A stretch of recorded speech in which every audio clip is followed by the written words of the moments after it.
নোয়াখালীর হাতিয়ায় মেঘনা নদীর ভাঙনে বিলীন হচ্ছে বিস্তীর্ণ জনপদ।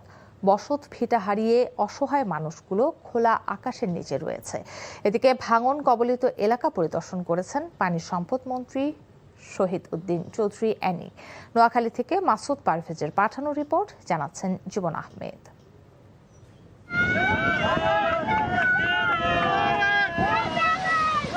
চোখের সামনে তিলে তিলে গড়ে তোলা বসতবাড়ি মেঘনার পেটে চলে যাচ্ছে। দেখো যেন কিছুই করার নেই হতভাগা মানুষগুলোর।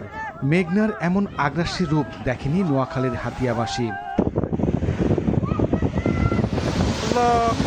উপজেলার হর্নি, নলচিরা, শুকচর ও সোনাদিয়া ইউনিয়নের ঘরবাড়ি, ফসলের জমি সহ বিস্তীর্ণ জনপদ চলে যাচ্ছে নদীর গর্ভে। স্থানীয়দের অভিযোগ, ভাঙনের তীব্রতা এতটাই যে প্রতিদিন গড়ে আধা কিলোমিটার এলাকা নদীর পেটে চলে যাচ্ছে। 2-3টা চর ছিল, ক্যারিং চর, চরবাসার, জনতা বাজার, কয়েকটা বাজার ছিল অবশ্যই। ওইগুলা ভেঙে পর্যন্ত আসছে। কেউ আমাদের নদী ভাঙ্গা রোধ করতে পারে নাই। 2 ভাগ দোকান নদীতে চলে গেছে, আর অল্পটুকু দোকান আছে, ওই দোকানগুলা ভেঙে ভেঙে নিয়ে যাচ্ছে। সব নদীতে বিলীন হয়ে গেছে। আমি এই জায়গা ছিলাম, এখন আমি এই জায়গাতে নেই, এখন আসি দেখার জন্য।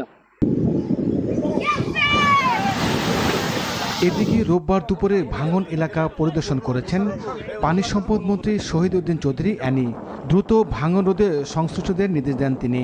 মেঘনা নদীর ভাঙন আমরা সরজমিনে প্রত্যক্ষ করলাম, আমরা ইমার্জেন্সি কাজ শুরু করব সেই নির্দেশনা দিয়েছি। এবং আপনারা জানেন যে এই নদীর অপর প্রান্তে সেখানে উড়িচ্চর, তারপরে স্বর্ণদ্বীপ, বাসানচর, সবকিছু মিলে হাতিয়া নদী ভাঙন এলাকা। এইদিকে আমাদের বিশেষ নজর রয়েছে, আমাদের অনেকগুলো প্রকল্পও রয়েছে।